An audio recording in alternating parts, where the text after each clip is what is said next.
일단 어저께 그 앵커 브리핑이 있었잖아. 되게 웃겼던.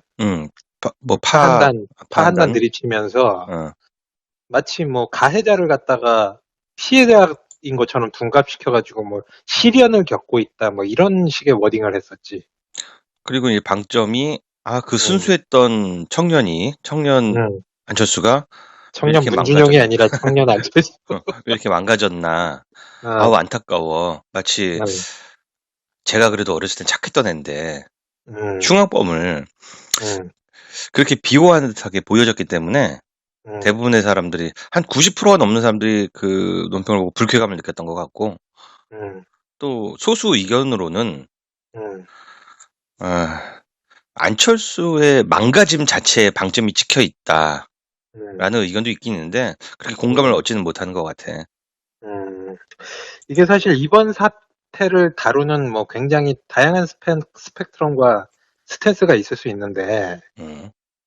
물론 나는 그 어저께 앵커 브리핑이 뭐 선택할 수 있는 뭐 스탠스 중에 하나라고는 봐요. 어떤 의미에서? 어, 그 방금 전에 그 가피 형이 말한 그 차원에서 뭐 음. 안철수의 뭐 어떤 정치적 몰락이나 뭐 요 프레이밍으로 다룰 수도 있는데, 그럴 수가 있기는 있지. 그러니까 이거는 이제 임파서블의 문제고 가능성의 문제고, 음.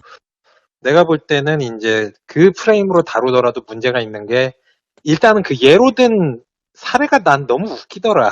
거기서 무너진 거야. 그게 그 파한단 감성적인, 나는, 이런 중요한 사건에서 감성적인 어프로치를 하는 것 자체가 이상하기도 한데, 음. 그 예시가 너무 말이 안 되는 거지. 사람들이 공감을 얻지 못하기 때문에. 그거 나 저 가피형 페북에서 보고 뭐 음. 빵 터지면서 공감을 했는데, 어. 어, 그게 그 정상적인 사람들은 다들 그렇게 생각하지 않나? 파 한 단을 시장을 갔어. 음. 근데 뭐 파 한 단 들고 사진 찍으라고 시켜. 음. 그러니까, 아니, 그 내가 이런 것까지 해야 돼? 내가 CEO 출신이고 잘 나가고 나는 또 새정치인데, 음, 파 들고 막 이런 거 구태 아니야? 나는 좀 내 스타일하고 안 맞는데? 뭐 선의로 그러니까. 해석해도 이 정도로 봐줄 수 있지. 그리고 그 다음에 뭐 이거 포장해 놓은 건데 뭐 뜯으면은 안 되나요? 야, 씨, 음. 파 한 단 얼마 한다고 그 파 사면 되잖아. 사가지고 소품으로 쓰면 되잖아. 음. 어? 그 와, 사람들이, 그러니까 그걸 음, 뭐 돈을 아끼려고 설마 돈 음, 쓰는 뭐 파 한 단 사기 아까워서 그런 건 아닌 것 같고, 나는 음, 그냥 한 번 더 핑계를 댄 거다. 아유, 음, 뭐 장사가 하시는 분들이 싫어하실 텐데 음, 안 할래요라는 뜻이, 안 할래요라는 말을 두 번 한 거지, 굳이 말하면. 그러니까 음. 전혀 신선할 것도 없고 참신할 것도 없는 이야기인데. 그걸 갖다가 손석희 앵커는 그렇게 어. 보더라고. 난 그게 되게 웃기더라고. 나는 그거는 약간 이해가 가는 게, 어, 만약에 손석희가 그 장면을 보고 판단을 했다면 판단력에 문제가 있다고 볼 텐데, 음, 당시 그 안철수는 워낙 그 이미지가 좋았기 때문에 음, 현장을 목격한 기자의 감상이 더해진 거를 그대로 받은 거지. 음, 참신했구나라고 받은 거지. 음. 뭐 어쨌든 그 사례는 적절치 못하지만, 뭐 그렇게 차, 그 판단 미스를 한 것도 선의로 하자면 이해도 해줄 수 있다. 음. 근데 뭐 이제 그 내가 볼 때는 그거에 플러스 그 시련을 겪고 있다 이 표현 자체가 나는 굉장히 기분 그거는 나쁜 게, 그거는 저널리스트가 쓸 말이 아니지. 아니 예를 들어서 뭐 범죄자가 있어 뭐 성폭행을 했든 뭐 강도를 했든 음. 이거는 되게 흉악 범죄거든. 한 사람의 명예와 뭐 이런 삶을 짓밟은 굉장히 흉악한 범죄인데, 흉악범죄 최소한 교사범 정도로 우리는 보고 있는데, 우리 상식으로는. 그러니까 근데 음. 그 범죄가 드러나서 지금 그 뭐 조만간 뭐 피의자 물망에 오를 수도 있고 어떻게든 정치적 책임을 가장 많이 져야 되는 사람이 안철수라고. 안철수 당선시키려고 그런 거에 안철수가 직접 안 했더라도. 그러니까 직접 가해자는 어, 아니더라도 어쨌든 어, 이해 관계자인데, 가해자 어. 그룹에 속해 있는데. 아니 그럼 예를 들어서 뭐 어느 조폭 집단에서 뭐 양촌이 파라든가 뭐 음. 서방파라든가 이런 데에서 사람을 갖다가 찔러 죽였는데, 서방파 두목이 시킨 게 아니라고 쳐. 보통 두목이 정확하게 지시를 하진 않지. 그렇지. 보통 그런 더러운 짓은 뭐 안 하니까. 그래. 서방파 쟤 두목이, 요즘 왜 이렇게 활개치고 다니냐? 뭐 이런 식으로 말하는 거지. 응, 서방파 두목이 직접 안 시켰다고 치더라도, 그게 만약에 적발이 돼가지고 뭐 서방파 조직원들이 뭐 일망타진 당하고 있고 그럴 때 서방파 두목 뭐 뭐 어느 씨가 지금 시련을 겪고 있습니다. 그러니까 이렇게 얘기를 하는 거는 무슨 적절하지가 않은 거지. 뉴스에서 그런 식으로 얘기를 하는 거. 적절하지 않을 뿐더러 음, 그 객관성을 그렇게 강조하는 음, 뉴스룸에서 음, 감정을 그쪽으로 그쪽으로 쏠려서 음, 몰입해서 나온 단어이기 때문에 음. 정말 뉴스의 용어로는 또 브리핑의 용어로는 적당하지가 않은 거지. 아니 무슨 아유 시련 실현이 누가 뭐야. 당했는데 문준영 씨가 완전히 그냥 그렇게 당했는데 가해자한테 지금 감정이입하고 앉았냐? 아 그러니까. 정말 한심하더라. 나는 그거를 보고 뭐 손석희 씨가 뭐 우리 쪽 편을 안 들어줘서 이게 아니라 저 사람 왜 저렇게 감각이 떨어져? 왜 감각, 파한당 가지고 감동을 먹고 왜 가해자한테 그걸 갖다가 감정을 이입해? 그 뭐 이거는 그래가지고 한심하다는 생각이 들더라고. 진짜 손석희 붙잡고 직접 설명을 듣지 않으면은 뭐 음, 아무리 오만 점쟁이가 뛰어들어서 뭐 프로파일러가 뛰어들어서 해석을 해도 분분할 수밖에 없는 음, 아주 깔끔하지 않은 논평을 한 거지. 음, 난 지금도 잘 이해가 안 가네. 뭐 자기가 막 너무 환장하게 안 빨아서 손석희가 음, 그랬다. 우리도 그렇게 보지는 않잖아. 음, 왜 이렇게 망가졌냐 이거야. 기본을 망각했냐 이거야. 음. 그리고 그 원래는 이제 우리가 이 오늘 뉴스룸 안 보고 전화를 했으면은 이게 극딜 모드가 됐었을 수도 있는데 음, 오늘 뉴스룸에서는 또 이용주 의원 뭐 전화 인터뷰 이제 뭐 인터뷰 해가지고 뭐 또 뭐 좀 발랐다고 그러더라고. 특기가 나왔더라고. 그래서 뭐 그, 중요한 발언도 많이 끌어냈고 음, 궁색하게도 만들었고 음, 또 집요하게 끌고 가면서 음, 이용주로 하여금 음, 지금 잘못되게 강변하고 있는 주장을 고치게도 만들었어. 음, 혁혁한 전과를 세우긴 했지. 그 특유의 음, 그 반복 질문하기 패턴으로. 음. 그래서 뭐 인터넷에서는 뭐 어저께는 실망스러웠는데 오늘은 뭐 또 이용주는 뭐 잘 발랐다 이런 평가들이 있는데 음, 내가 계속 가설을 세우다 보니까 아, 대충 이제는 조금 알 것 같아. 음, 이거는 뭐냐 하면은 일단 첫 번째는 나는 그 하루 만에 이 태세 전환하는 손석희를 보면서 음. 우리의 모습을 봤어. 그러니까 이 손석희가 어, 어찌됐든 어, 그 이른바 나는 뭐 그 가설은 아직 내가 채택을 안 하고 있는 게 뭐 예를 들어서 안철수랑 커넥션이 있다든지 어. 뭐 국민의당에 뭐 가서 정치를 할 생각이 있다 뭐 공천을 이런 받을 가설은 거라는데. 이런 거는 내가 그 고려를 안 하고 있어요. 그렇지. 왜냐하면은 사람마다 그 자기가 욕망하는 어떤 그 카테고리가 다른데 그치. 손석희는 뭐 정치권이랑 잘 지내가지고 뭐 자기가 국회의원 배지를 달고 뭐 정치를 하는 게 그 손석희의 욕망은 아닌 것 같고 아니, 그럼 민주당에 가서 공천을 받지. 왜 거기 가서 망한 집구석에 가서 그렇지. 공천을 받아? 그건 어, 아니지.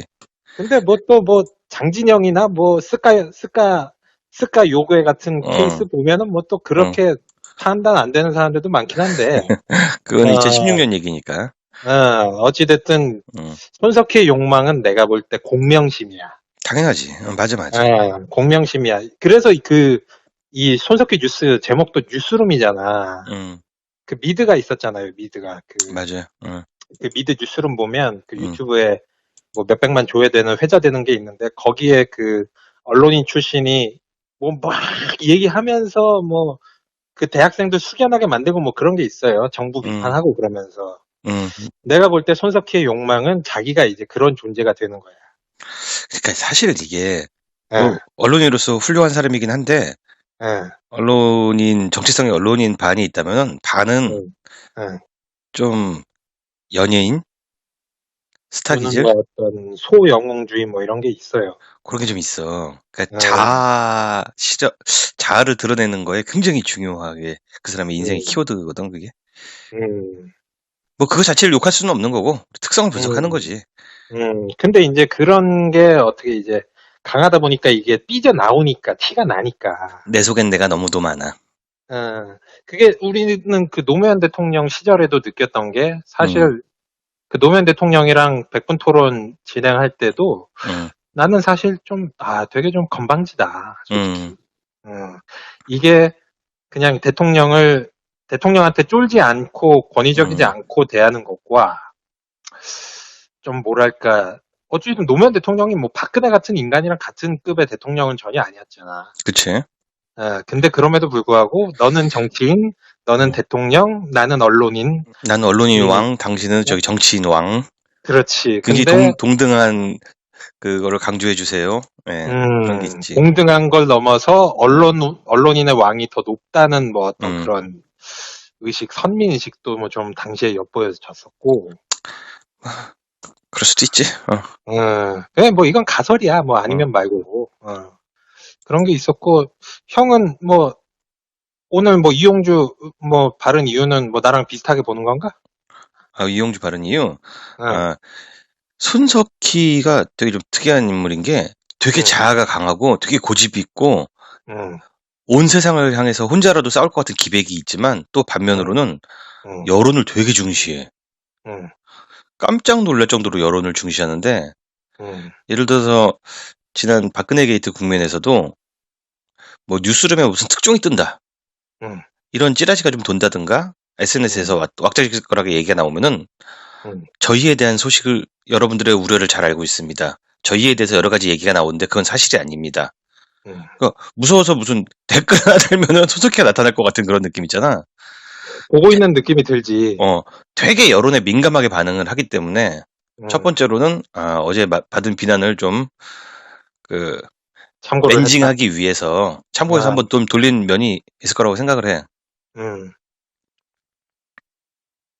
거기에 덧붙여서 내가 생각하는 거는 음, 요거는 이제 그 손석희의 어떤 성격보다는 자질론에서 그 접근을 하는 건데 음. 이분이 손석희 씨가 전형적인 내가 볼 때는 나무는 되게 잘 보는데 숲은 잘 못 보는 스타일 같아. 정확한 표현이지. 소름 끼치게 이게 정확한 표현이지. 이게 어떤 면에서 나타났냐면은 예전에 그 강경화 후보자 음, 인사청문회 시절에 음, 그때 또 욕먹었었던 게 강경화 후보 쪽을 대변할 수 있는 그 인터뷰어는 전혀 섭외하지 않고 음. 그 강경화 후보자 쪽을 까는 사람만 이렇게 섭외를 해가지고 그렇게 했잖아. 그 습관이야. 이상한 짓을 자꾸 해. 근데 그게 이제 그 숲을 볼 줄 알려면 그 맨날 뭐 기계적 중립 뭐 음. 언론의 중립 얘기를 하면서 그거를 못 챙긴다는 게 말이 안 되는 거고. 말이 안 되지. 음. 근데 다만 누굴 섭외를 하든 섭외를 해놔서 대화를 나누게 되면 어찌됐든 뭔가 자기가 들을 때 말이 안 되고 좀 이상한 거는 못 참는 스타일이야, 이 사람이. 그게 어. 되게 오래된 그 사람의 습관인데 음. 사실 그 연원을 따져보면은 난 음. 10년도 넘은 이 손석희 인터뷰 기사를 본 적이 있어. 음. 10년, 한 10몇 년 된 것 같은데 그때 그런 음. 말이 나와. 실제로 음. 인터뷰를 진행하면서 뭐 당신 되게 무고로운 애 아니냐. 당신 되게 부드러운 성격 아니냐. 바른 생활 사나이 아니냐라는 질문을 인터뷰를 하는 사람이 집요하게 하니까 손석희가 음. 이런 말을 한다. 나는 100분 토론을 진행하면서 벌떡 일어나서 큰 소리로 당신들 전부 틀렸어라고 외치고 싶을 때가 많다라는 이야기를 해. 음. 깜짝 놀랄 만한 우리가 알고 있는 손석희 모습은 아니잖아. 음. 방금 반장님이 얘기한 것처럼 그 음. 어불성설, 비논리 이거에 참지를 못하는 그런 성격이야. 내가 볼 땐 그게 거의 저 강박증 비슷한 음, 수준으로도 볼 수 있는 게 음, 이게 그 요즘에는 별로 없는데 예전에 그 최순실 사태, 박근혜 사태 음. 한창일 때 그 자주 나오던 풍경이 있었는데 그 JTBC 기자들이 출연을 해가지고 뭐 리포팅을 하다가 아, 뭔가 뭐 말이 안 맞는 것 같고 좀 이상한 것 같으면은 말에 전 모순이 살짝 국민, 생길 때, 전 국민들이 보는 앞에서 그 기자들 조리 돌리더라고. 그러니까까지. 되게 불쌍하더라. 특히 저 그 하필 또 그 기자들 중에 이제 뭐 여기자들이 많다 보니까 음. 난 솔직히 좀 동정심도 많이 들고 뭐 저 그렇게 생방송 중에 저렇게까지 기자를 갖다가 부하 직원을 조리를 돌리나 뭐 되게 잔인해 보이기도 했어. 그게 또 두 가지로 해석될 수가 있는데, 응, 첫 번째로 우리는 그거 봤을 때 부당하다는 생각이 들어. 응, 왜냐면은 그 방송 카메라 끄고 나서 좀 음, 훈계를 해줄 수도 있는데 꼭 그 장면에서 그럴까라는 음, 생각이 들 수가 있고, 또 음, 하나는 음. 그 손석희가 어쨌든 간에 시청자들에게 최선을 다하는 모습 같은 걸 보면은 그런 게 있잖아, 또.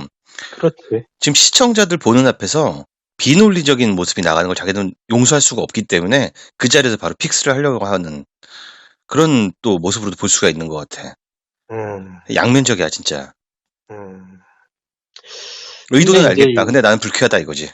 아, 근데 요런 것들을 이제 총체적으로 종합을 해보면, 내가 이제 그려보는 어떤 손석희라는 언론인의 실체는 음.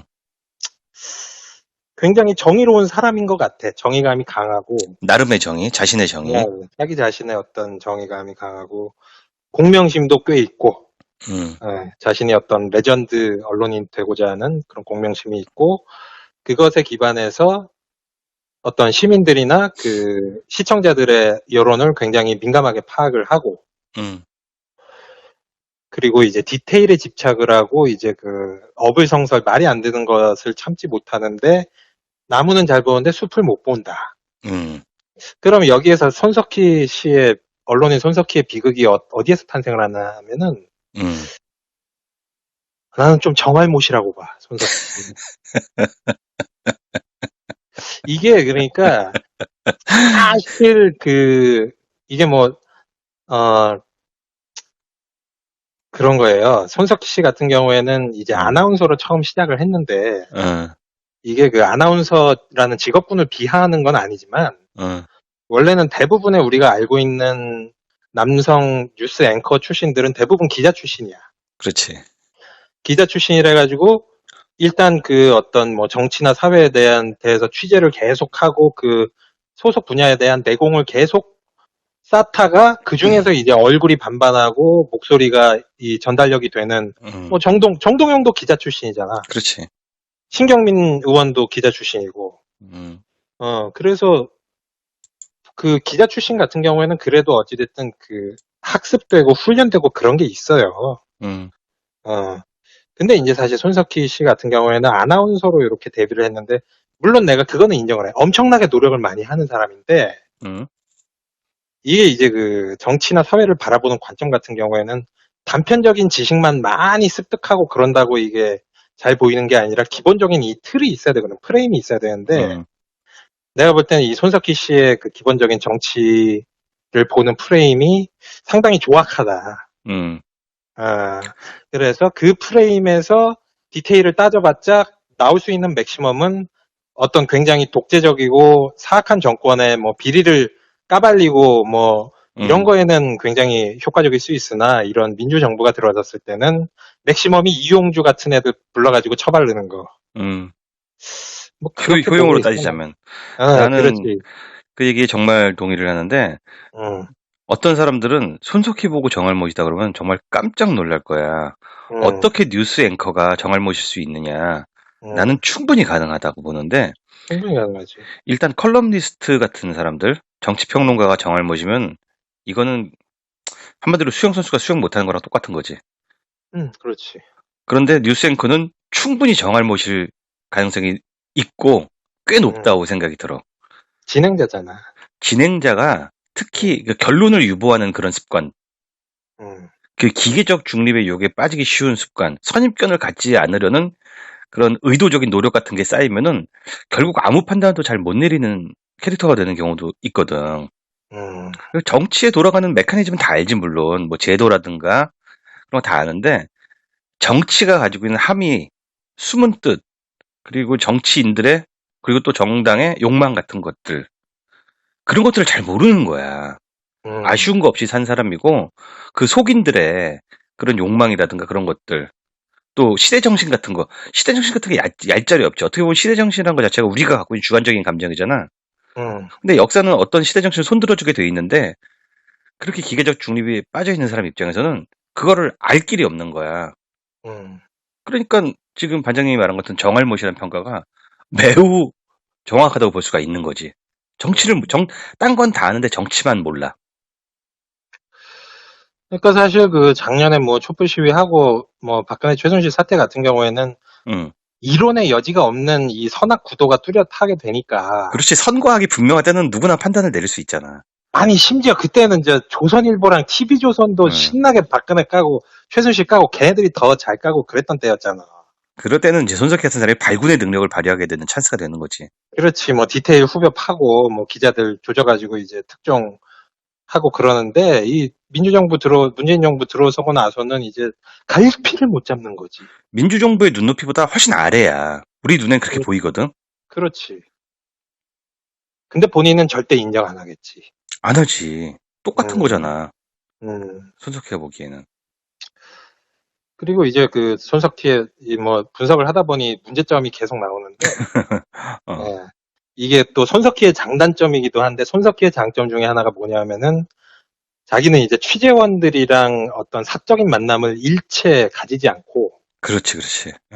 그리고 어떤 잠재적인 취재원이나 뭐 어떤 소위 말해서 뉴스에서 조리돌림을 할 대상이 될 만한 사람들과 교류를 안 해요. 이분이 그 인간 관계에 대해서 별로 이제 안 하는 스타일이야.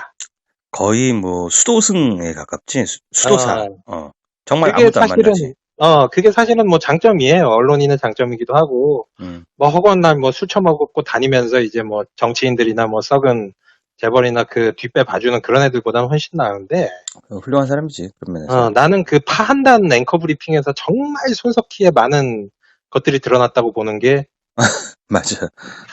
그 안철수도 마찬가지다. 똑같아. 똑같아, 안철수 진짜. 보면 사람이 뭔가 좀 덜 된 것 같잖아. 뭐 주변에 친구도 별로 없을 것 같고. 혼자 마트에 가본 적도 없고. 사람이 처신을 잘 못하잖아. 일반적인 그 사람으로서의 처신을 못하고, 감정을 드러내는 것도 뭔가 좀 이상하게 드러나고, 사회적 지능이 굉장히 낮은 거지. EQ가 굉장히 낮은 거지. 어, 근데 손석희가 안철수만큼 그만큼 바보는 아니지만, 어. 약간 비슷한 측면이 있는 거야. 이 코드를 잘 못 읽어. 그러니까 안철수 파한단 이런 거에 감동받는 거. 그러니까. 근데 거기 정치 혐오가 좀 들어있지 않냐? 감동을, 정치 혐오가 들어있지. 아유, 정치인들 맨날 가서 떡볶이나 주워 먹고, 오뎅이나 주워 먹고, 저게 음, 정책적으로 무슨 의미가 있지라고 생각하던 차에 안철수가 파드는 게 무슨 의미가 있죠? 거기 뭔가 결이 맞은 거야. 음. 그래서 실제로 안타까워해서 그런 논평이 나온 게 아닌가 싶어. 아이고, 노무현 대통령은 조기숙 교수가 허구한 날 시장 가서 오뎅 좀 드시라고 그래도 어, 완전 뭐 그냥 욕을 한 사발 쳐 드셨다며 조기숙 교수가. 그렇지. 어, 쳐드신 건 뭐 정정하고 많이 잡수셨지. 어. 어, 애정을 담아서 애정을 담아서. 핀잔을 들으셨지. 그렇지, 그렇지. 우리 조 교수님한테 쳐드셨다는 표현 쓰면 안 되지. 조 교수님 존경합니다. 사랑합니다. 네.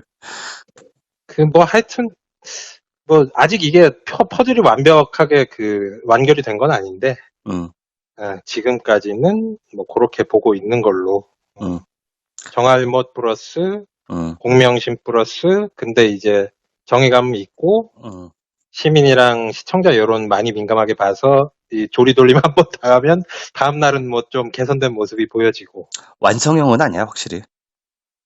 뭐, 그래서 나는 뭐 아직까지는 뭐 응, 손석희 씨 자체를 뭐 어떤 악이나 뭐 아니면 사심을 가지고 방송하는 사람으로 보지는 않고 있고, 응. 성찰이 좀 어, 된다면 좋겠지. 좀 우리가 정자랄들이 좀 이렇게 좀 많이 가르쳐 드리고, 응, 서로 소통하면서 뭐 당분간은 뭐 그런 과정을 좀 거쳐야 되지 않겠나. 뭐 정 그래. 안 되겠으면 이제 그때 응. 뭐 화형식을 집행을 하든가 뭐 아, 근데 손석희 그래야 되겠지. 씨한테 좀 알려주고 싶어도 음. 안 만나죠. 내가 지금 몇십 년째 한 번도 못 봤어. 그래도 뭐 게시판 여론 같은 거는 보는 것 같으니까. 글을 많이 쓰면 그 중에 하나를 보겠지. 글을 좀 많이 써가지고, 응, 그래도 뭐 문재인 정부 하에서, 응. 뭐, 그래도 포텐셜이 그리고 좋은 일도 많이 한 언론인이니까 한번 키워보다가 뭐 안 되면 그때 파묻어 버리는 걸로. 안 보면 그만이야, 솔직히 얘기해서. 아예 아직 안 어. 보고 그러면은 파묻어지는 거예요, 자연스럽게. 앞으로 공중파 좋아질 거야. 안 보면 에, 그만이야. 그러니까, 이제 공중파 이제 응, 딱 개혁되고 그러면은 뭐 JTBC 안 보고 뭐 MBC나 뭐 음. KBS 볼 수도 있는 거지. 만나면 좋은 친구도 있고. 아니 뭐 우리 저 UBC 키워가지고 UBC 보든가. 음. 어, 나는 근데 오늘 그 기계적 중립에 대해서 공격을 굉장히 많이 받았고, 손석희 음, 씨가. 나도 음, 사실 오늘 기계적 중립 가지고 장난 좀 쳤는데, 약 음, 올리기도 하고. 근데 오늘 좀 생각을 해보니까 음, 일견 이해가 가는 거야. 저 사람이 왜 저렇게 삐뚤어지 보일 정도로 기계적 중립을 취하는가에 대해서. 음. 그러니까 손석희는 정말 평생토록 민주당 당파성을 가진 사람으로 오해를 받아왔어. 정말 전혀 아닌데. 지긋지긋할 정도로 오해를 받아왔는데, 맞아. 전혀 아니거든? 음, 근데 그렇게 오해를 받다 보니까 더더욱 그런 소리를 듣는 걸 굉장히 싫어하는 거야. 끔찍하게 싫어하는 거야.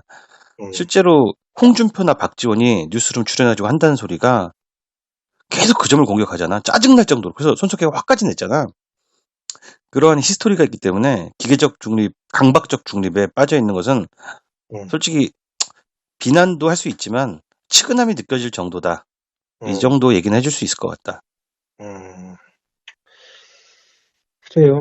그럼 그 정도로 정리를 하면 될까요? 그러시죠. 추가로 뭐 더 부럽다. 하실 말씀이 있으시면.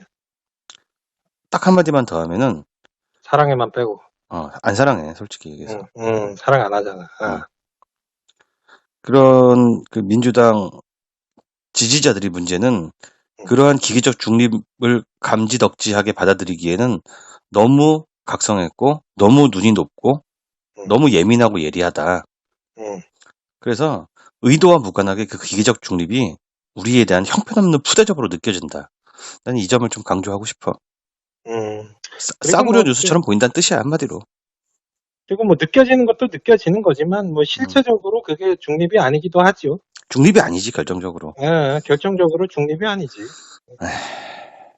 에휴, 뭐 예를 들어서 장애인이랑 정상인이랑 뭐 똑같은 조건에서 경쟁하게 만드는 게 중립인가? 그런 것도 아니고. 아주 좋은 비유네. 그런 거 중립 아니고. 그게 그 중립이라는 거는 그 때와 장소 상황, 그리고 그 컨텍스트 정황에 따라서 무한하게 그 변동이 되는 어떤 굉장히 그 드라마틱하고 유동적인 그런 어떤 것이거든. 그렇지. 결국은 정치를 잘 알아야 돼.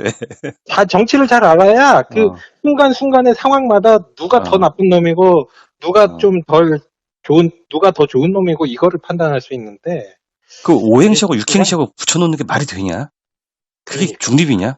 바보짓이지. 그러니까. 아휴, 그나저나 여담으로 한번 하고 넘어가자면은 우리 안철수 씨는 뭐 미국 갔다는 소문이 파다하던데 응. 오늘 뉴스 뜬 거를 보니까 미국으로 갔다는 얘기는 뭐 사실은 아닌 것 같고 뜬소문 같고. 현재 노원구 자택에서 집거 중이다. 응. 그리고 그 한국일보에서 뭐 특종이랍시고 냈는데 난 그거 보고 빵 터진 게 뭐? 검찰 수사 결과 발표되면 입장을 아, 내겠다고 그게, 한국일보에서 특종을 냈더라고. 나 그래가지고 웃겨 죽는 줄 알았어. 아니, 그 입장이 변하냐? 아니 당장 지 당에서 박주선이 나와가지고 사과했잖아, 사죄했잖아. 어. 그러면은 어찌됐든 그게 뭐 이유미가 혼자서 조작했느냐 아니면은 뭐 다른 뭐 국민의당의 누군가가 같이 지시를 하고 이게 관건이지 그거 자체가 조작이라는 거는 지네 당에서도 인정을 한 거예요.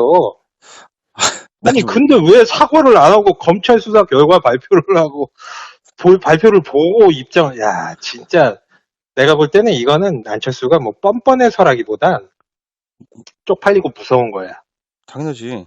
그 앞에 뭘 해야 나서가지고 될지 잘 모르는 거야. 지금 멘붕 와가지고 내가 볼 때는 아빠한테 전화하고 있을 것 같아. 아빠 어떻게 해? 아버지 이거 어떻게 해요? 조작이라는데. 컨츄리 닥터한테 전화하고 있을지도 모르고. 그렇지. 아니면 뭐 박지원이랑 졸라게 통화해가지고 어. 박지원한테 전화해가지고 박지원이 왜 전화했어? 뭐 나 근데 뭐 하나 물어보자. 아, 그 국당 애들, 응, 민주당의 소문난 내부 총질러들, 응, 오합지졸들, 봉숭아학당 애들만 탁탁 긁어서 모은 애들이잖아. 응. 근데 왜 안철수한테 무슨 큰 은혜를 받았다고 그렇게 안철수가 싼 똥을 다 치우느라고 동분서주하고 있고 왜 이렇게 말들을 잘 듣는데 그 새끼들은. 나 진짜 미스테리야. 그 내가 볼 때는 그 오늘 몇 가지 그 걔네들이 이제 뭐 방어랍시고 이제 몇 개를 했는데 그 대표적인 게 이용주가 나와가지고 어, 그 이준서 최고위원이랑 이유미가 이제 카톡을 나눈 그거를 갖다가 이제 일부만 어, 5월 6일인가 7일까지의 카톡만 이렇게 뭐 캡처를 떠가지고 그거를 이용주가 발표를 했더라고. 무슨 내용이야? 그거에 뭐 내가 뭐 형 오늘 바빠가지고 잘 모르는 것 같으니까 얘기를 해주자면 어, 한마디로 그 5월 6일인가 7일까지의 그 이준서랑 이유미의 카톡 내용 중에 일부를 발췌를 해가지고 기자들한테 보여주면서 응, 그 내용만 보면 뭐 이제 이준서가 이유미한테 지시를 한 정황은 그 카톡 대화에는 나오지는 않아요. 아, 어. 근데 당연히 안 나오지. 왜냐? 일부만 발췌했으니까. 음, 그러면서 내가 오늘 웃겼던 건 이용주 얘가 나는 이용주가 상당히 이 사태에 개입이 되어 있을지도 모른다는 그 심증을 음, 확실하게 가지게 됐는데 음, 지금 이유미 씨가 뭐 체포가 돼가지고 이 연락을 할 방법이 없거든. 음, 그러니까 이 뉴스를 통해서 어떤 지금 체포되어 있는 이유미한테 향후 행동 지침을 내려주는 것 같은 느낌을 받았어. 그게 어디에서 보였냐면은 어, 어, 이용주가 말도 안 되는 이유미 씨 쉴드를 쳐주는 거야. 뭐라 그랬냐면은 어, 이게 실은 이게 조작이 아니라 실제 이렇게 그 얘기를 문준용 씨한테 들은 파슨스인지 뭐 하여튼 그 어, 사람이 있는데 어, 그 사람이 직접 뭐 자기가 이 진술을 해가지고 녹취록이 따이기는 부담스러우니까 그 사람한테 얘기를 들은 내용을 이유미 씨가 자기 동생이랑 어. 대신 이 배우처럼 연기를 했다. 이 얘기를 하고 있는 거야. 그랬어? 미친 거. 아, 도른 거지. 근데 내가 볼 때 이거는 딱 그거인 것 같아. 이게 이제 통할 거라고 던진 드립은 아닌 것 같고, 어, 어찌됐든 이유미가 나중에 뭐 진술을 하더라도 시간을 질질 끌다가 어, 뭐 윗선에서 지시를 했다고 불어야 증거 인멸을 할 충분한 시간이 벌어지거든. 어, 이용주가 또 검사 출신 아니야.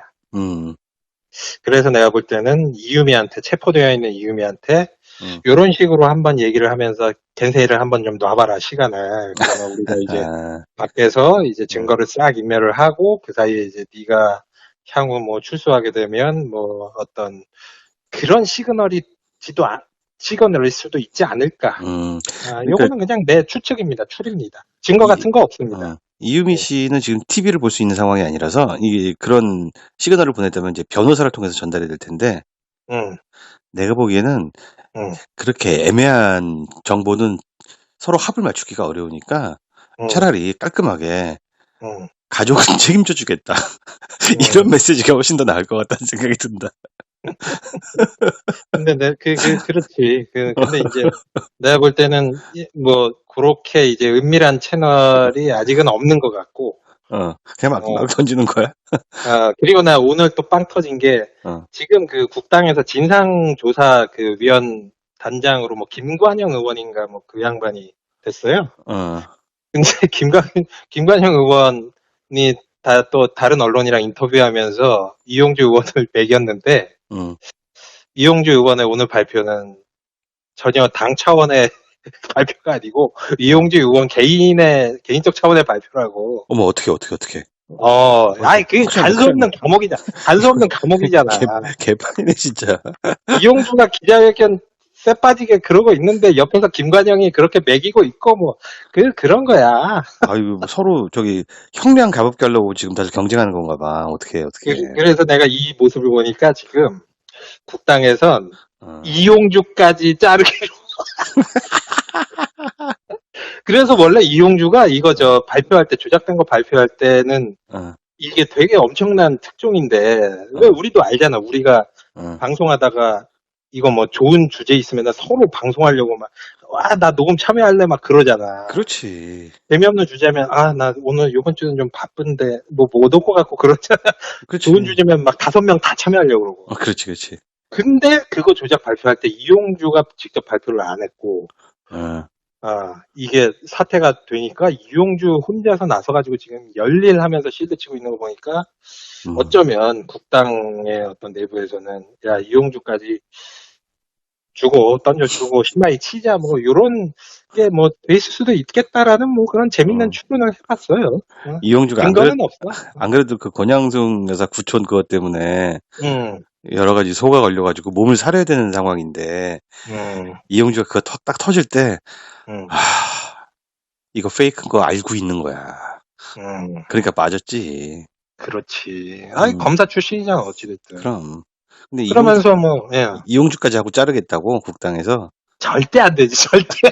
이용주가 총 맞았냐? 이용주 가만히 있냐? 이용주는 가만히 있어? 아이고, 무슨, 옛날에 예를 들어서, 막 DJ나 YS 시절에 진짜 대한민국의 명운을 건 저 불세출의 리더를 모시고 있다면은 검사 출신이고 뭐 군인 출신이고 간에 그래 내가 몇 년 살고 나오자. 어? 아니 대신 죽어줄 수도 있지. 죽어줄 수도 있지. 권노감이나 김옥두는 뭐 실제로 죽을 뻔도 했어. 그러니까 목숨 걸고 그런 가신들이 있을 수 있지만 아니 안철수가 뭐라고 안철수가 뭐고 박지원이 뭐라고 그걸 뒤집어 쓰고 뭐 그 이유미 선에서 정리가 되고 이준서 선에서 정리가 되고 이용주 선에서 정리가 되냐. 근데 얘기해놓고 보니까 다 트리플 E네. 다 이씨네. 내가 보기에는 이거 혹시 뭐 이씨 커넥션 뭐 이런 거 아니야? 국당의 이씨들이 다 작당을 해가지고 다 이씨네. 내가 보기엔 누구 선에서 정리될지 내가 느낌이 온다. 누구 선에서 정리가 될까? 안철수 선에서 정리가 되겠다.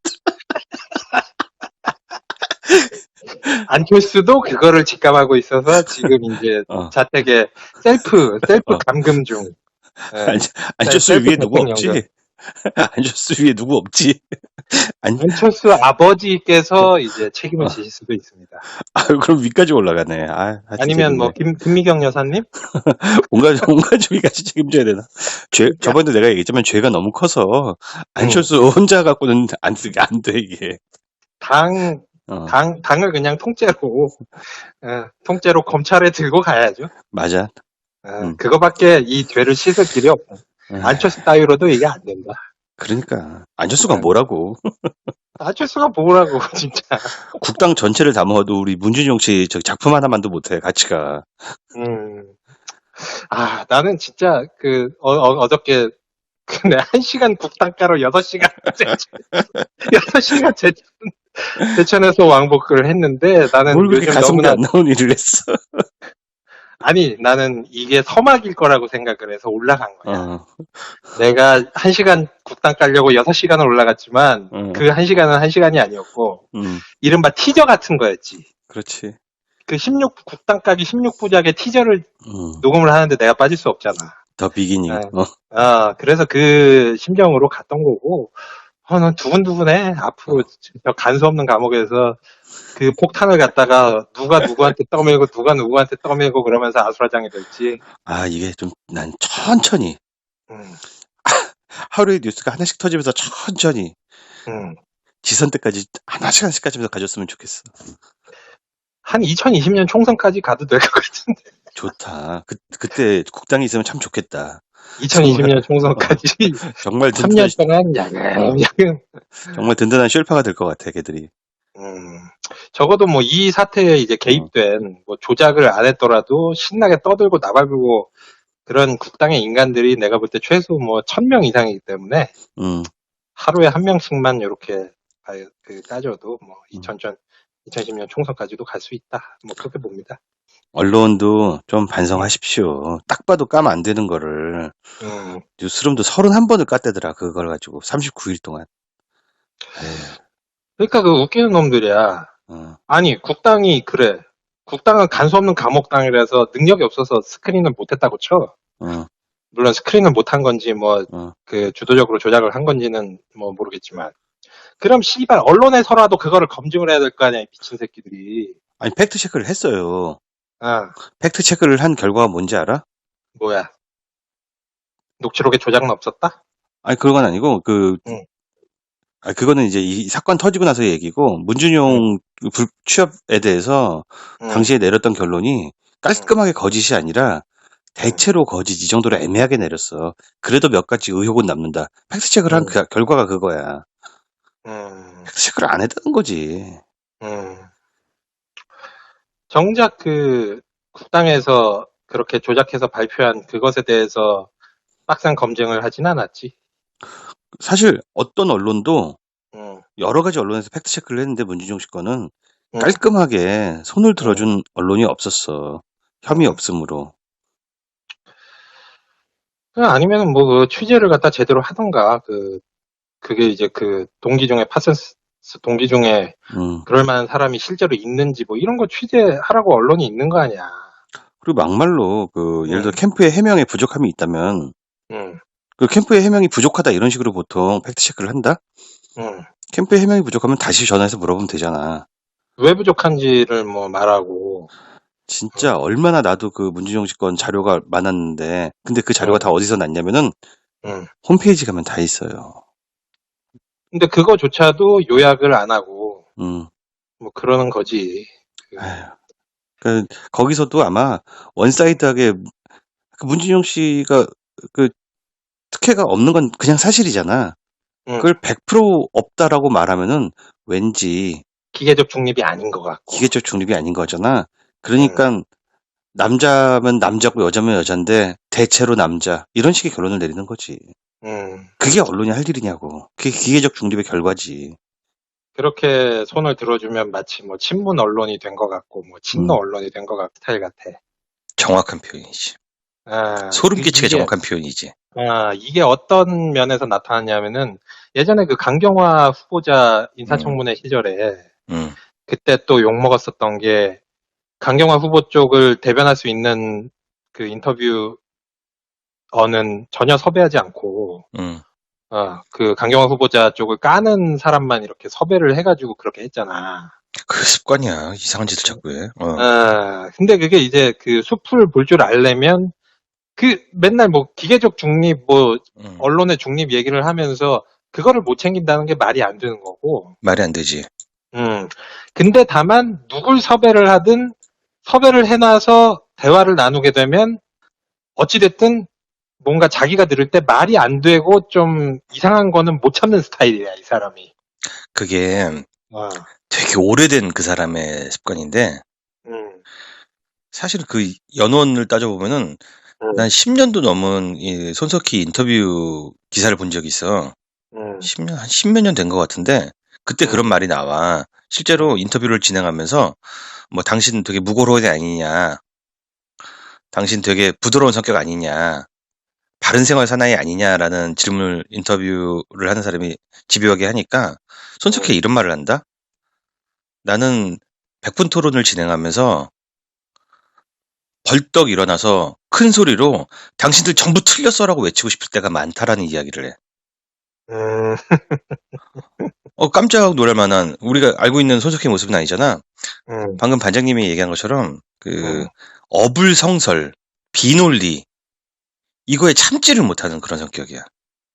내가 볼 땐 그게 거의 저 강박증 비슷한 음, 수준으로도 볼 수 있는 게 음, 이게 요즘에는 별로 없는데 예전에 그 최순실 사태, 박근혜 사태 음. 한창일 때 그 자주 나오던 풍경이 있었는데 그 JTBC 기자들이 출연을 해가지고 뭐 리포팅을 하다가 아, 뭔가 뭐 말이 안 맞는 것 같고 좀 이상한 것 같으면은 말에 전 모순이 살짝 국민, 생길 때, 전 국민들이 보는 앞에서 그 기자들 조리 돌리더라고. 그러니까까지. 되게 불쌍하더라. 특히 하필 또 그 기자들 중에 이제 뭐 여기자들이 많다 보니까 음. 난 솔직히 좀 동정심도 많이 들고, 그렇게 생방송 중에 저렇게까지 기자를 갖다가 부하 직원을 조리를 돌리나, 뭐 되게 잔인해 보이기도 했어. 그게 또 두 가지로 해석될 수가 있는데, 응, 첫 번째로 우리는 그거 봤을 때 부당하다는 생각이 들어. 응, 왜냐면은 그 방송 카메라 끄고 나서 좀 응, 훈계를 해줄 수도 있는데 꼭 그 장면에서 그럴까라는 응, 생각이 들 수가 있고, 또 응, 하나는 응. 그 손석희가 어쨌든 간에 시청자들에게 최선을 다하는 모습 같은 걸 보면은 그런 게 있잖아, 또. 그렇지. 지금 시청자들 보는 앞에서 비논리적인 모습이 나가는 걸 자기는 용서할 수가 없기 때문에 그 자리에서 바로 픽스를 하려고 하는 그런 또 모습으로도 볼 수가 있는 것 같아. 응, 양면적이야, 진짜. 응. 근데 의도는 이제 알겠다. 근데 나는 불쾌하다 이거지.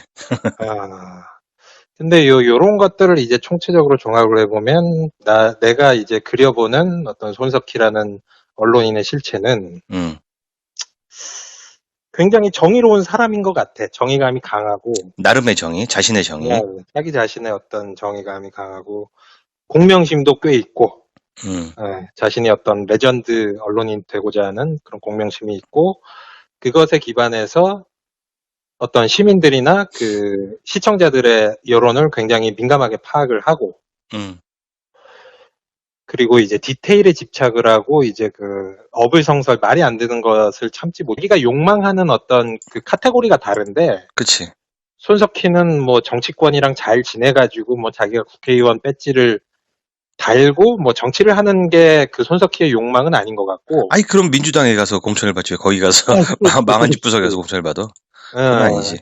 근데 뭐 또 뭐 장진영이나 뭐 스카 요괴 같은 케이스 보면은 뭐 또 그렇게 판단 안 되는 사람들도 많긴 한데. 그건 어, 2016년 얘기니까. 어찌됐든 손석희의 욕망은 내가 볼 때 공명심이야. 당연하지. 맞아. 공명심이야. 그래서 이 손석희 뉴스 제목도 뉴스룸이잖아. 그 미드가 있었잖아요. 미드가 맞아요. 그 미드 뉴스룸 보면 그 유튜브에 뭐 몇백만 조회되는 회자되는 게 있는데, 거기에 그 언론인 출신이 뭐 막 얘기하면서 뭐 그 대학생들 숙연하게 만들고 뭐 그런 게 있어요. 정부 비판하고 그러면서. 내가 볼 때 손석희의 욕망은 자기가 이제 그런 존재가 되는 거야. 그러니까 사실 이게 뭐 언론인으로서 훌륭한 사람이긴 한데, 정치성의 언론인 반이 있다면 반은 좀 연예인, 스타기질, 뭐 어떤 소영웅주의 뭐 이런 게 있어요. 그런 게 좀 있어. 그러니까 자아를 드러내는 거에 굉장히 중요하게 그 사람의 인생의 키워드거든, 그게. 뭐 그거 자체를 욕할 수는 없는 거고 특성을 분석하는 거지. 근데 이제 그런 게 어떻게 이제 강하다 보니까 이게 삐져나오니까 티가 나니까. 내 속엔 내가 너무도 많아. 그게 우리는 그 노무현 대통령 시절에도 느꼈던 게, 사실 그 노무현 대통령이랑 백분 토론 진행할 때도 나는 사실 좀 되게 좀 건방지다, 솔직히. 이게 그냥 대통령한테 쫄지 않고 권위적이지 않고 대하는 것과, 좀 뭐랄까, 어쨌든 노무현 대통령이 뭐 박근혜 같은 인간이랑 같은 급의 대통령은 전혀 아니었잖아. 그치? 근데 그럼에도 불구하고 너는 정치인, 너는 대통령, 나는 언론인. 나는 언론인 왕, 당신은 저기 정치인 왕. 그렇지. 굉장히 근데 동등한 그거를 강조해 주세요. 네, 그런 게 있지. 동등한 걸 넘어서 언론인의 왕이 더 높다는 뭐 어떤 그런 선민의식도 뭐 좀 당시에 엿보여졌었고. 그럴 수도 있지. 그냥 뭐 이건 가설이야. 뭐 아니면 말고. 그런 게 있었고, 형은 뭐 오늘 뭐 이용주 뭐 바른 이유는 뭐 나랑 비슷하게 보는 건가? 이용주 바른 이유? 손석희가 되게 좀 특이한 인물인 게 되게 자아가 강하고 되게 고집이 있고 온 세상을 향해서 혼자라도 싸울 것 같은 기백이 있지만, 또 반면으로는 여론을 되게 중시해. 깜짝 놀랄 정도로 여론을 중시하는데, 예를 들어서 지난 박근혜 게이트 국면에서도 뭐 뉴스룸에 무슨 특종이 뜬다, 이런 찌라시가 좀 돈다든가 SNS에서 왁자지껄하게 얘기가 나오면은 저희에 대한 소식을, 여러분들의 우려를 잘 알고 있습니다. 저희에 대해서 여러 가지 얘기가 나오는데 그건 사실이 아닙니다. 그러니까 무서워서 무슨 댓글 하나 달면은 손석희가 나타날 것 같은 그런 느낌 있잖아. 보고 있는 느낌이 들지. 되게 여론에 민감하게 반응을 하기 때문에, 첫 번째로는 어제 받은 비난을 좀 멘징하기 위해서 참고해서 한번 좀 돌린 면이 있을 거라고 생각을 해. 거기에 덧붙여서 내가 생각하는 거는, 요거는 이제 그 손석희의 어떤 성격보다는 자질론에서 접근을 하는 건데, 이분이 손석희 씨가 전형적인, 내가 볼 때는 나무는 되게 잘 보는데 숲은 잘 못 보는. 일단 어저께 그 앵커 브리핑이 있었잖아. 되게 웃겼던.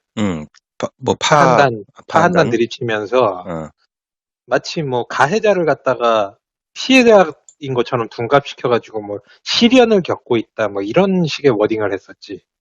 그리고 이 방점이 그 음, 순수했던 청년 음. 안철수가 왜 청년 이렇게 문준용이 아니라 청년 안철수. 왜 이렇게 망가졌나.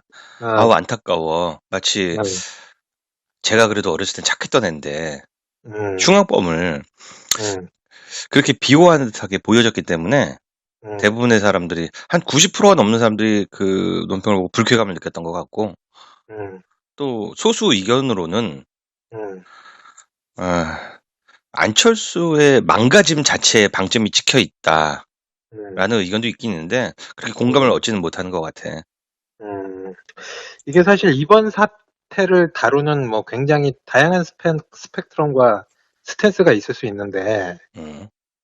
물론 나는 그 어저께 앵커 브리핑이 뭐 선택할 수 있는 뭐 스탠스 중에 하나라고는 봐요. 어떤 의미에서? 어, 그 방금 전에 그 가피 형이 말한 그 차원에서 뭐 음. 안철수의 뭐 어떤 정치적 몰락이나 뭐 요 프레이밍으로 다룰 수도 있는데, 그럴 수가 있기는 있지. 그러니까 이거는 이제 임파서블의 문제고 가능성의 문제고, 음. 내가 볼 때는 이제 그 프레임으로 다루더라도 문제가 있는 게, 일단은 그 예로 든 사례가 난 너무 웃기더라.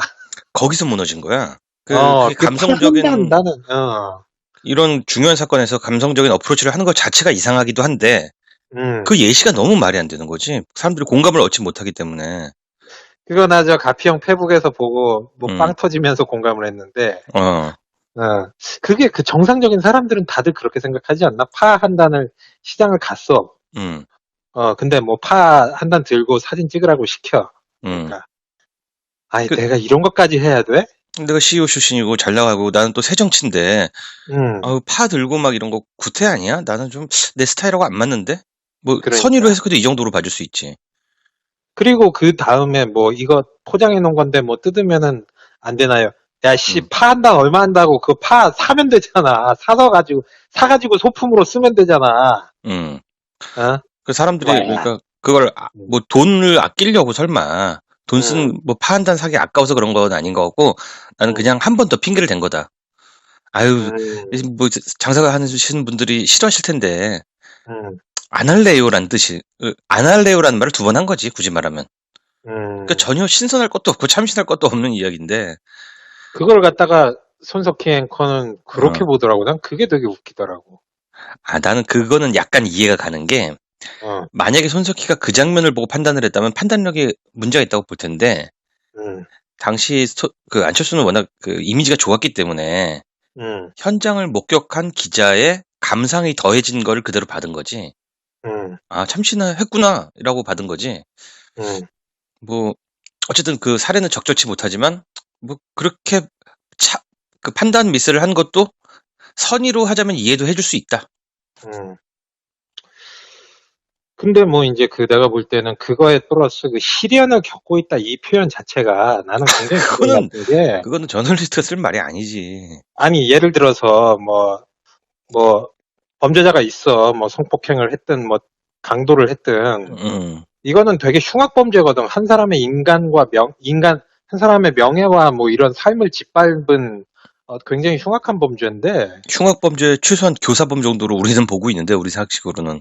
그러니까 근데 음. 그 범죄가 드러나서 지금 그 뭐 조만간 뭐 피의자 물망에 오를 수도 있고 어떻게든 정치적 책임을 가장 많이 져야 되는 사람이 안철수라고. 안철수 당선시키려고 그런 거에 안철수가 직접 안 했더라도. 그러니까 직접 가해자는 어, 아니더라도 어쨌든 어, 이해 관계자인데, 가해자 어. 그룹에 속해 있는데. 아니 그럼 예를 들어서 뭐 어느 조폭 집단에서 뭐 양촌이 파라든가 뭐 음. 서방파라든가 이런 데에서 사람을 갖다가 찔러 죽였는데, 서방파 두목이 시킨 게 아니라고 쳐. 보통 두목이 정확하게 지시를 하진 않지. 그렇지. 보통 그런 더러운 짓은 뭐 안 하니까. 그래.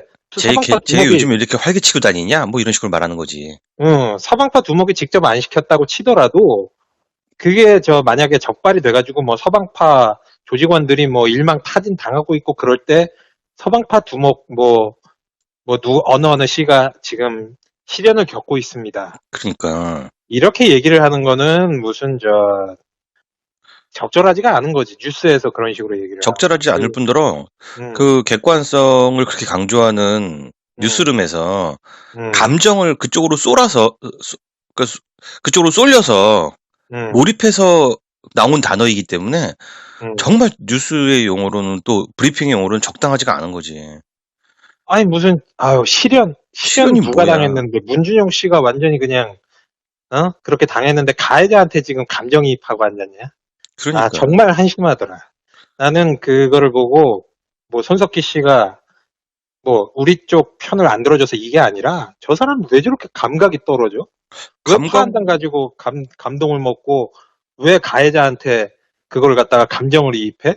그 뭐, 이거는 그래가지고 한심하다는 생각이 들더라고. 진짜 손석희 붙잡고 직접 설명을 듣지 않으면은 뭐 음, 아무리 오만 점쟁이가 뛰어들어서 뭐 프로파일러가 뛰어들어서 해석을 해도 분분할 수밖에 없는 음, 아주 깔끔하지 않은 논평을 한 거지. 음, 아, 난 지금도 잘 이해가 안 가네. 뭐 자기가 막 너무 환장하게 안 빨아서 손석희가 음, 그랬다. 우리도 그렇게 보지는 않잖아. 음, 왜 이렇게 망가졌냐 이거야. 기본을 망각했냐 이거야. 음. 그리고 그 원래는 이제 우리가 오늘 뉴스룸 안 보고 전화를 했으면은 이게 극딜 모드가 됐었을 수도 있는데, 음, 오늘 뉴스룸에서는 또 이용주 의원 뭐 전화 인터뷰, 이제 뭐 인터뷰 해가지고 뭐 또 뭐 좀 발랐다고 그러더라고. 특기가 나왔더라고. 그래서 뭐 그, 중요한 발언도 많이 끌어냈고 음, 궁색하게도 만들었고 음, 또 집요하게 끌고 가면서 음, 이용주로 하여금 음, 지금 잘못되게 강변하고 있는 주장을 고치게도 만들었어. 음, 혁혁한 전과를 세우긴 했지. 그 특유의 음, 그 반복 질문하기 패턴으로. 음. 그래서 뭐 인터넷에서는 뭐 어저께는 실망스러웠는데 오늘은 뭐 또 이용주는 뭐 잘 발랐다 이런 평가들이 있는데, 음, 내가 계속 가설을 세우다 보니까 어, 대충 이제는 조금 알 것 같아. 음, 이거는 뭐냐 하면은 일단 첫 번째는, 나는 그 하루 만에 이 태세 전환하는 손석희를 보면서 음, 우리의 모습을 봤어. 그러니까 이 손석희가 어, 어찌됐든 어, 그 이른바, 나는 뭐 그 가설은 아직 내가 채택을 안 하고 있는 게, 뭐 예를 들어서 안철수랑 커넥션이 있다든지, 어. 뭐 국민의당에 뭐 가서 정치를 할 생각이 있다, 뭐 공천을 이런 받을 가설은, 거라는데, 이런 거는 내가 그 고려를 안 하고 있어요. 그렇지. 왜냐하면은 사람마다 그 자기 하는데, 나무는 잘 보는데 숲을 못 본다. 음, 그럼 여기에서 손석희 씨의, 언론인 손석희의 비극이 어디에서 탄생을 하나 하면은, 음, 나는 좀 정알못이라고 봐, 손석희. 이게 그러니까 사실 이게 뭐, 어, 그런 거예요. 손석희 씨 같은 경우에는 이제 음, 아나운서로 처음 시작을 했는데, 어, 이게 그 아나운서라는 직업군을 비하하는 건 아니지만, 어, 원래는 대부분의 우리가 알고 있는 남성 뉴스 앵커 출신들은 대부분 기자 출신이야. 그렇지. 기자 출신이라 가지고, 일단 그 어떤 뭐 정치나 사회에 대해서 취재를 계속하고, 그 소속 분야에 대한 내공을 계속 쌓다가, 그 중에서 이제 얼굴이 반반하고 목소리가 이 전달력이 되는, 뭐 정동영도 기자 출신이잖아. 그렇지. 신경민 의원도 기자 출신이고. 음, 그래서 그 기자 출신 같은 경우에는 그래도 어찌됐든 그 학습되고 훈련되고 그런 게 있어요. 음, 어, 근데 이제 사실 손석희 씨 같은 경우에는 아나운서로 이렇게 데뷔를 했는데, 물론 내가 그거는 인정을 해. 엄청나게 노력을 많이 하는 사람인데, 음, 이게 이제 그 정치나 사회를 바라보는 관점 같은 경우에는 단편적인 지식만 많이 습득하고 그런다고 이게 잘 보이는 게 아니라, 기본적인 이 틀이 있어야 되거든. 프레임이 있어야 되는데, 음, 내가 볼 때는 이 손석희 씨의 그 기본적인 정치를 보는 프레임이 상당히 조악하다. 음, 아, 그래서 그 프레임에서 디테일을 따져봤자 나올 수 있는 맥시멈은, 어떤 굉장히 독재적이고 사악한 정권의 뭐 비리를 까발리고 뭐 이런 음, 거에는 굉장히 효과적일 수 있으나, 이런 민주정부가 들어섰을 때는 맥시멈이 이용주 같은 애들 불러가지고 처바르는 거. 음. 뭐 그렇게 보고 효용으로 있어. 따지자면. 아, 나는 그렇지. 그 얘기에 정말 동의를 하는데, 응, 어떤 사람들은 손석희 보고 정알못이다 그러면 정말 깜짝 놀랄 거야. 어떻게 뉴스 앵커가 정알못일 수 있느냐. 나는 충분히 가능하다고 보는데, 충분히 가능하지. 일단 컬럼니스트 같은 사람들, 정치평론가가 정알못이면 이거는 한마디로 수영 선수가 수영 못하는 거랑 똑같은 거지. 그렇지. 그런데 뉴스 앵커는 충분히 정알못일 가능성이 있고 꽤 높다고 생각이 들어. 진행자잖아. 진행자가 특히 그 결론을 유보하는 그런 습관, 그 기계적 중립의 유혹에 빠지기 쉬운 습관, 선입견을 갖지 않으려는 그런 의도적인 노력 같은 게 쌓이면은 결국 아무 판단도 잘 못 내리는 캐릭터가 되는 경우도 있거든. 그리고 정치에 돌아가는 메커니즘은 다 알지, 물론. 뭐 제도라든가 그런 거 다 아는데, 정치가 가지고 있는 함의, 숨은 뜻, 그리고 정치인들의, 그리고 또 정당의 욕망 같은 것들, 그런 것들을 잘 모르는 거야. 아쉬운 거 없이 산 사람이고, 그 속인들의 그런 욕망이라든가 그런 것들, 또 시대정신 같은 거, 시대정신 같은 게 얄짤이 없죠. 어떻게 보면 시대정신이라는 것 자체가 우리가 갖고 있는 주관적인 감정이잖아. 근데 역사는 어떤 시대정신을 손들어주게 돼 있는데, 그렇게 기계적 중립이 빠져 있는 사람 입장에서는 그거를 알 길이 없는 거야. 그러니까 지금 반장님이 말한 것 같은 정알못이라는 평가가 매우 정확하다고 볼 수가 있는 거지. 정치를, 딴 건 다 아는데 정치만 몰라. 그러니까 사실 그 작년에 뭐 촛불 시위하고 뭐 박근혜 최순실 사태 같은 경우에는 이론의 여지가 없는 이 선악 구도가 뚜렷하게 되니까. 그렇지. 선과학이 분명할 때는 누구나 판단을 내릴 수 있잖아. 아니 심지어 그때는 이제 조선일보랑 TV조선도 신나게 박근혜 까고 최순실 까고 걔네들이 더 잘 까고 그랬던 때였잖아. 그럴 때는 이제 손석희 같은 사람이 발군의 능력을 발휘하게 되는 찬스가 되는 거지. 그렇지 뭐